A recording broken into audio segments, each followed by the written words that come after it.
오늘은 믿기만 하라 라는 제목으로 하나님의 말씀 전하도록 하겠습니다.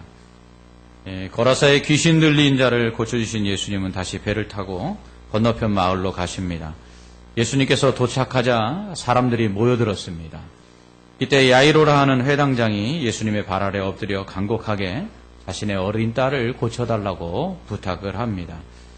회당은 유대인들이 율법을 가르치고 배우는 곳으로 안식일에 모여서 예배를 드리고 종교적인 문제들에 대한 재판이 이루어지는 장소입니다. 바벨론에 의해서 남유다가 멸망한 이후 여러 나라의 포로로 이제 잡혀가거나 흩어진 유대인들이 자신들의 신앙을 지키기 위해서 만든 것이 회당입니다. 회당장은 이러한 회당의 책임자로서 공공 예배를 주관하여서 성경을 낭독하거나 또 기도하고 또 설교할 사람을 지명하며 회당 건물과 그리고 가구와 그리고 두루마리 성경을 관리하는 자들을 이제 감독하는 사람입니다. 당시 회당에는 10명의 회당 관리자들이 있었는데 그 중에 3명의 원로 장로들이 회당장 역할을 하면서 7명의 회당 관리자들을 지도하고 감독하였습니다. 회당장 야이로는 회당을 관리하는 자들을 지도하고 감독하는 원로 장로에 해당하는 사람이었습니다. 그런 그에게 12살 먹은 딸이 있었습니다. 아마도 늦둥이를 본 것 같습니다. 얼마나 예뻤겠습니까? 눈에 넣어도 아프지 않을 그 딸이 이제 죽어가고 있습니다. 얼마나 그 마음이 아팠겠습니까? 그러니 지푸라기라도 잡고 싶은 심정이었겠지요. 당시 바리새인들과 헤롯 당은 예수님을 어떻게 죽일까 이미 모의하고 있었을 때였습니다.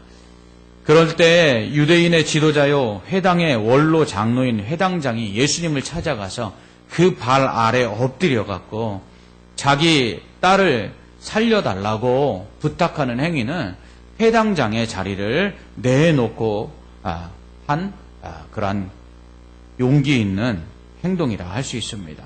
요한복음 9장은 예수님을 인정하는 자나 예수님을 따르는 자는 유대인들이 출교하기로 결의했다고 말씀하고 있습니다. 그렇습니다. 회당장으로서 출교를 결심할 뿐만 아니라 또한 자기가 갖고 있는 이 회당장의 자리를 내어놓을 각오를 하고 예수님을 찾아가서 야이로는 지금 딸을 살려달라고 부탁하고 있는 것입니다. 이게 아비의 심정이죠. 늦게 본 늦둥이 딸의 죽음을 앞에 두고 명예고 뭐고 다 필요 없는 게 아버지의 마음입니다. 죽어가는 자식을 살리기 위해서 이렇게 모든 것을 버릴 수 있는 게 아버지라면 죄로 말미암아 원수된 이 죄인들을 살리시겠다고 독생자를 죽이신 그 하나님의 마음은 우리가 이해할 수가 없는 것이죠. 하나밖에 없는 독생자를 살려도 시원찮을 판에 죄로 말미암아 원수된 이 죄인들을 살리시겠다고 외아들을 죽이신 하나님의 마음을 우리는 어떻게 이해할 수 있겠습니까? 이것이 바로 우리에 대한 하나님의 사랑입니다. 죽어가는 자식을 살리기 위해 모든 것을 버리는 것이 아버지인데 오히려 하나님 아버지는 죄로 말미암아 죽을 우리를 살리시기 위해서 하나밖에 없는 독생자를 십자가에 내어주셨습니다. 그렇기 때문에 이보다 더 큰 사랑이 없는 것입니다. 우리가 이 사랑을 받은 것입니다. 야이로가 자신의 딸을 사랑한 것보다 더 큰 사랑으로 하나님은 지금도 우리를 사랑하고 계십니다. 회당장의 직분을 이룰 수 있음에도 불구하고 자식을 살리기 위해 예수님의 발 아래 엎드렸던 이 야이로는 내 어린 딸이 죽게 되었사오니 오셔서 그 위에 손을 얹으사 그로 구원을 받아 살게 하소서라고 간구합니다. 야이로는 예수님께서 죽어가는 딸 위에 손을 얹기만 해도 살아날 것을 믿었습니다. 이 믿음 때문에 회당장이라는 자리를 걸고서 예수님께 딸을 고쳐달라고 그 발 아래 엎드린 것입니다. 이 믿음이 얼마나 큰 믿음입니까? 딸과 회당장의 자리를 바꾸고라도 예수님을 통해 딸이 고침을 받을 것을 믿는 믿음이 어찌 작은 믿음이라 하겠습니까? 이 믿음을 보신 예수님은 야이로와 함께 그의 집으로 가십니다. 이때 많은 사람들이 예수님을 따랐습니다. 어떻게 될까 보려고 예수님을 따랐겠지요. 그렇게 많은 무리가 예수님을 따르다 보니 예수님을 밀치게 됩니다. 이때 예수님께서 자신에게서 능력이 나가신 줄을 알고는 그 자리에 멈춰 서십니다. 그리고는 누가 나를 미느냐 이러면서 주위를 둘러보십니다. 누가 내 옷에 손을 대었느냐 이렇게 물으십니다. 그러자 제자들은 말합니다. 이렇게 많은 무리가 에워싸서 미는데 누가 손을 대었는지 어떻게 알겠습니까? 그렇게 말을 하지요. 이때 예수님은 한 여인을 찾습니다. 이 여인은 자신에게 이루어진 일을 알고는 두려워 떨며 예수님 앞에 엎드려 모든 사실을 고하죠. 바로 이 여인은 12년 동안 혈루증을 앓고 있던 여인이었습니다. 많은 의사를 찾아갔지만 병을 고치지 못했고 돈은 돈대로 다 탕진하였고 병은 더 중해져 있었습니다. 혈루증은 여인에게서 주로 나타나는 만성 하혈을 의미합니다. 유출병이라고도 하는데요. 몸에서 피를 비롯한 분비물이 지속적으로 흘러나오는 병입니다.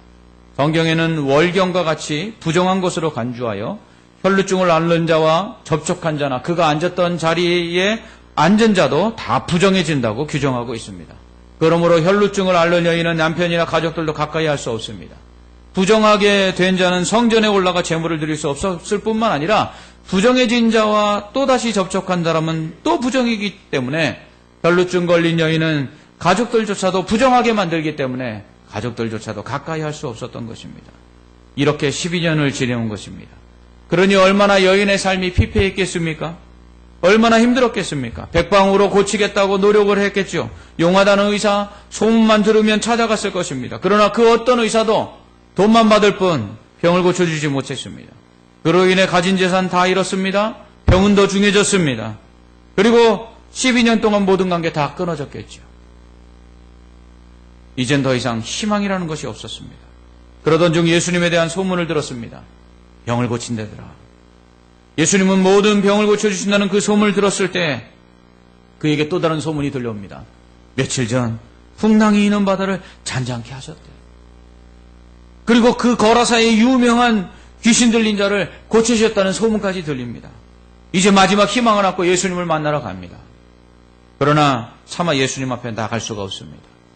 자신을 만지면 예수님이 부정해질 텐데 차마 거룩하신 그 예수님을 자신 때문에 부정하게 할 수가 없었습니다.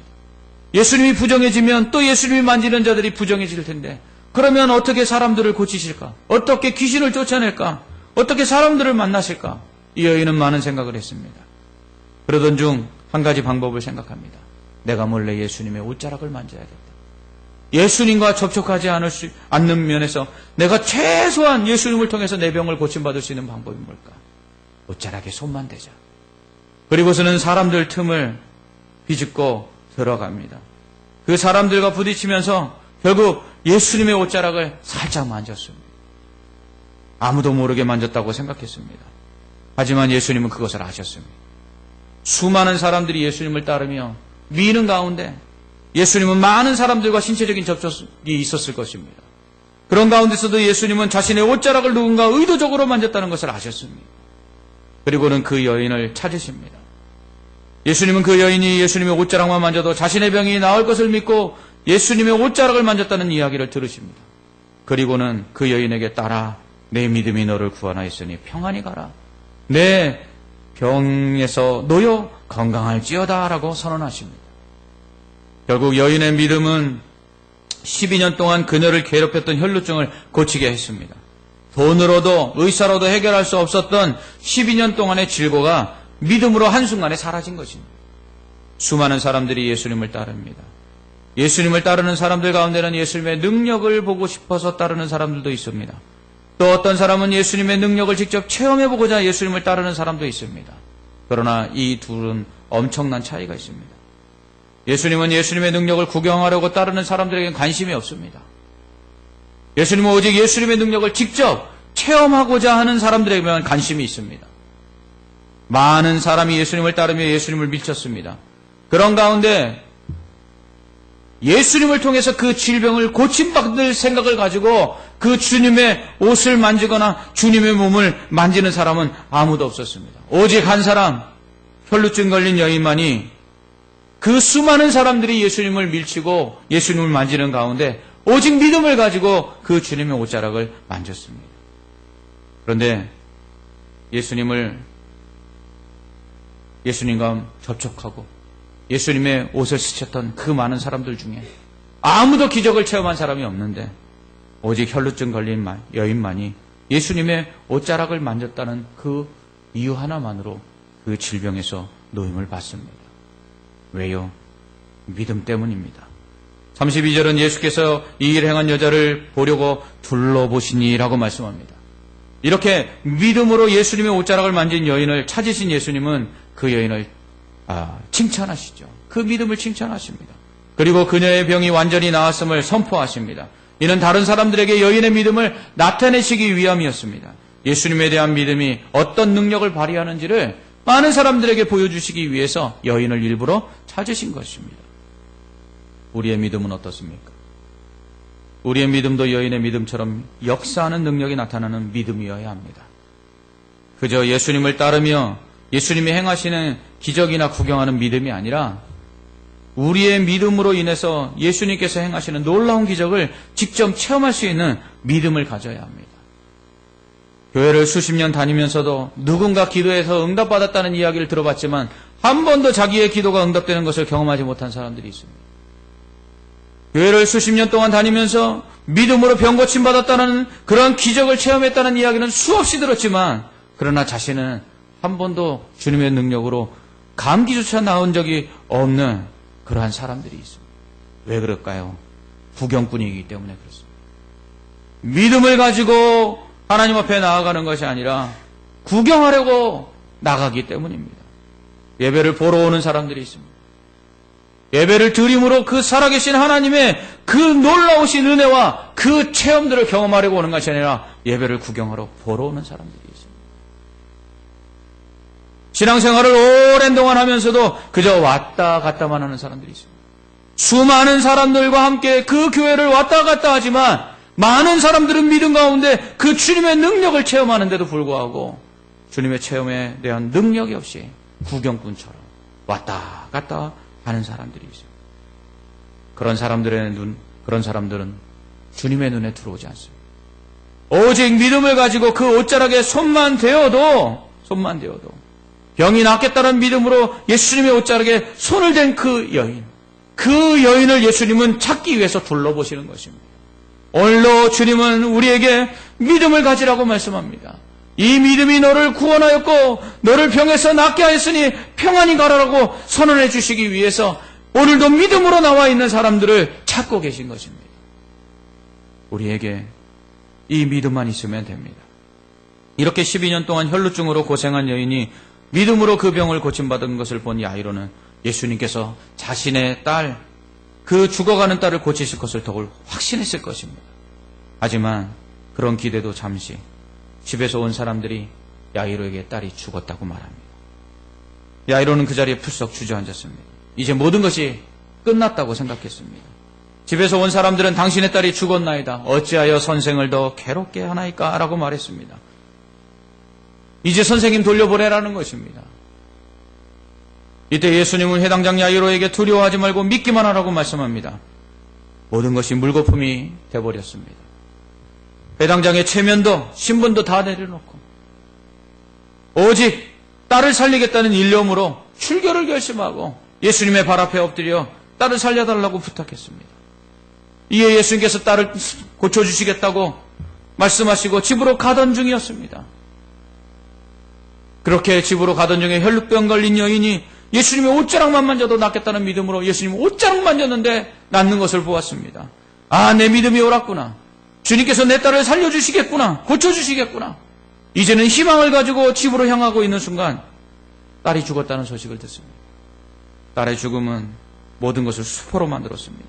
그가 예수님 앞에 회당장의 자리를 내려놓고 출교를 결심하고 그 발 아래에 엎드려 체면이고 뭐고 예수님께 딸을 고쳐달라고 했던 그 모든 노력들이 다 물거품이 되었습니다. 이처럼 우리의 믿음이 한순간에 무너질 때가 있습니다. 우리가 그렇게 애쓰고 수고했는데 모든 것이 한순간에 다 수포로 돌아가는 때가 있습니다. 그래도 희망이 있을 때가 있었습니다. 그때는 주님에 대한 믿음도 기대도 있습니다. 그러나 모든 것이 무너질 때가 있죠. 주님을 믿으려고 붙잡고 있던 것이 사라질 때입니다. 우리는 야이로의 믿음이 딸이 살아있는 것과 연결되어 있다는 것을 알 수 있습니다. 예수님께서 딸을 고쳐주실 수 있다는 야이로의 믿음은 딸이 살아있다는 전제가 붙은 믿음이었습니다. 그러나 이제 예수님을 믿을 이유가 사라졌습니다.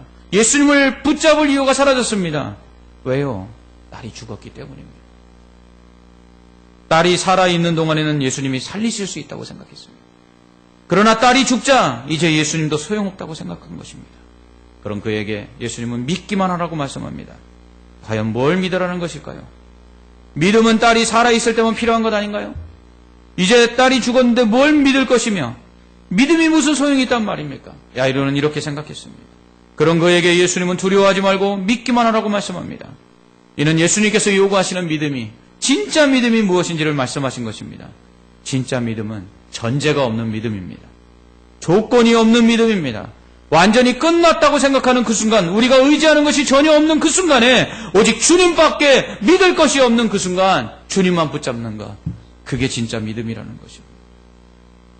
주님을 믿을 만한 가능성이 있을 때 믿는 것은 진짜 믿음이 아닙니다. 그것은 오히려 가능성을 믿는 것이지 주님을 믿는 것이 아닙니다. 믿을 것이 하나도 없습니까? 이젠 더 이상 주님밖에는 바라볼 분이 없습니까? 사방이 다 꽉 막혀 있습니까? 그래서 열린 것이 하늘밖에 없습니까? 그때 우리의 믿음이 필요한 것입니다. 많은 사람들이 말합니다. 많은 사람들이 그래도 믿을 무엇인가가 있을 때 기도하러 나옵니다. 사업이 다 무너져 가는 가운데 마지막 무엇인가 붙잡을 만한 그 지푸라기만 한 것이라도 있으면 그걸 붙잡으려고 하나님 이것을 통해서 역사해달라고 기도하러 나옵니다. 그러나 그 붙잡던 것이 사라져버리면 기도하기를 멈춰버립니다. 질병 가운데 고통하다가도 뭔가 어느 의사가 좋다더라, 어느 병원에 갔더니 사람들이 고친다더라, 뭔가 믿을 만한 것이 있을 때 주님 앞에 기도합니다. 하나님 치료해 주십시오. 그러나 그렇게 믿고 갔던 곳에서 더 이상 고칠 수가 없습니다. 이제는 정리할 때가 됐습니다라고 말하면 그때 모든 것을 내려놓고 낙심합니다. 믿음이 무슨 소용이 있나 낙심합니다. 그러나 진짜 믿음은 그때 시작되는 것입니다. 이렇게 야이로에게 진짜 믿음을 요구하신 예수님은 베드로와 요한과 야고보만 데리고 야이로의 집으로 가십니다. 야이로의 집에 가보니 사람들이 야이로의 딸의 죽음을 애도하고 있었습니다. 슬퍼하며 통곡하는 이들에게 예수님은 어찌하여 떠들며 우느냐, 아이가 죽은 것이 아니라 잔다 말씀하십니다. 이 말을 들은 사람들이 예수님을 비웃었죠. 그러나 예수님은 아랑곳하지 아니하고 사람들을 다 보내신 후에 부모와 그리고 데려가신 제자들과 함께 아이가 있는 곳으로 가십니다. 그리고서는 아이의 손을 잡고 죽은 아이를 일으켜 세우십니다. 달리 다굼, 소녀야 일어나라 라는 아람어입니다. 소녀야 일어나라 라는 그 예수님의 말씀에 아이가 자다가 일어나는 아이처럼 죽은 아이가 눈을 번쩍 뜹니다. 이에 그것을 지켜본 부모와 제자들이 놀랍니다. 이때 예수님께서 말씀하십니다. 이 일을 아무도 알지 못하게 하라고 그들을 많이 경계하시거나 이에 소녀에게 먹을 것을 주라 말씀하시죠. 살아났다는 것입니다. 예수님은 부활의 주님이십니다. 믿습니까? 예수님은 죽었다가 다시 살아나셨을 뿐만 아니라 죽은 자도 살리시는 부활의 능력을 가지고 계십니다. 예수 그리스도를 믿는 자들은 주님이 다시 오시는 재림의 때에 다시 부활할 것입니다. 영원히 썩지 않을 부활의 몸을 입고 천국에서 영생을 누릴 것입니다. 하지만 이 부활의 능력은 주님이 재림하시는 그때만 일어나는 것이 아니라 지금 이 순간도 일어날 줄 믿습니다. 이것을 우리는 믿어야 합니다. 이 믿음이 있을 때 병든 자가 고침을 받을 뿐만 아니라 죽은 자도 살아나는 것입니다. 예수님은 하나님의 나라를 이 땅에 이루시기 위해 오셨습니다. 하나님의 나라가 사탄의 나라를 이기고 승리하여 이 땅에 완전한 하나님의 나라를 이루시기 위해서 예수님 오셨습니다.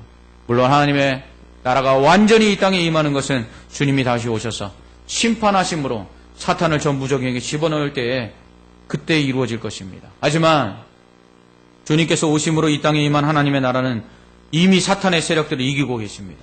그 증거가 바로 질병이 떠나가고 귀신이 쫓겨나고 그리고 죽은 자가 살아나는 것입니다. 사탄은 사망을 가장 큰 무기로 삼아 이 땅을 다스리고 있습니다. 죽음은 끝을 의미합니다. 죽음 앞에 모든 것 다 사라지죠. 죽음 앞에는 가치도 의미도 다 사라집니다. 죽음을 앞둔 사람 앞에 부귀영화가 무슨 소용이 있습니까? 죽은 자에게 이 세상의 명예가 무슨 소용이 있습니까?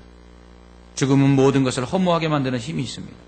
그래서 솔로몬은 해 아래에서 행하는 모든 것이 죽어야 하는 인생에게는 헛되고 헛되며 헛되고 헛되니 모든 것이 헛되도다라고 말한 것입니다. 죽음 앞에 유일한 가치는 생명입니다. 죽음을 앞둔 사람에게 가장 필요한 것은 생명입니다. 죽은 자에게 가장 값진 선물은 다시 살아나는 생명입니다.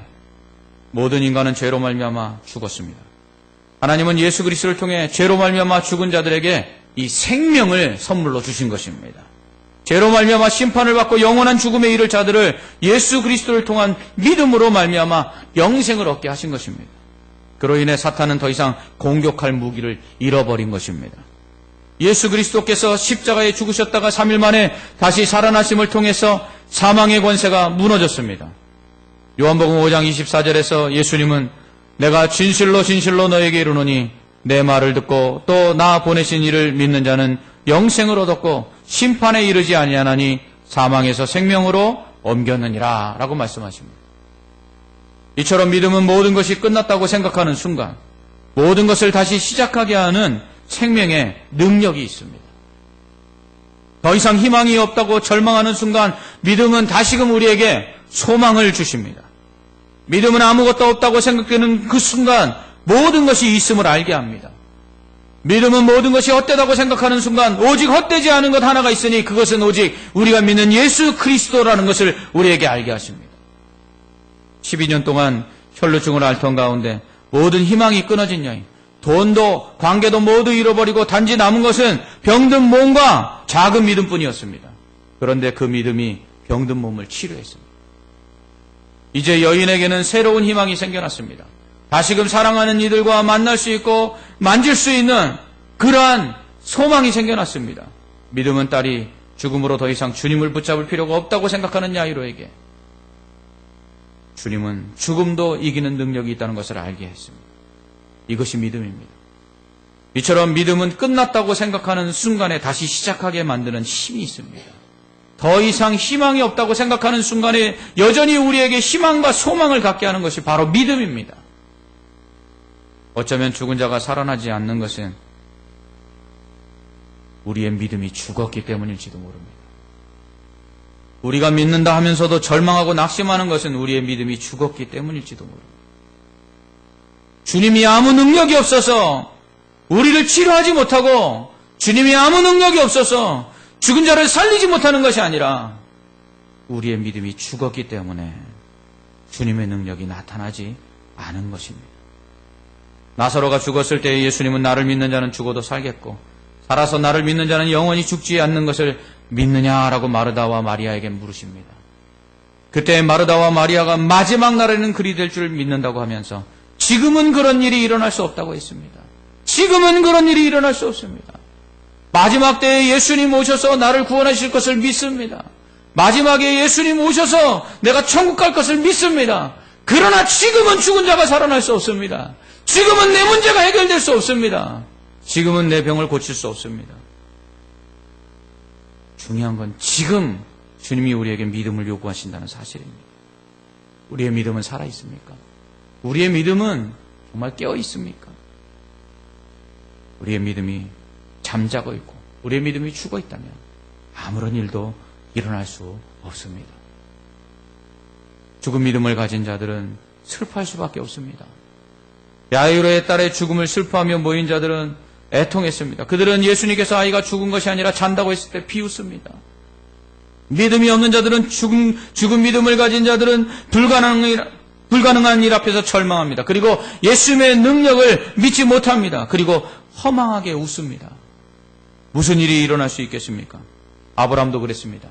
아들을 낳을 것이라는 천사의 말을 듣고 100세가 된 자신과 경수가 끊어진 사라의 모습을 보면서 어찌 아들을 낳을 수 있겠느냐? 사라가 문 뒤에 서서 웃습니다. 그런 그들에게 하나님은 이삭을 주십니다. 그리고 그들의 비웃음을 기쁨의 웃음으로 바꾸어 주십니다.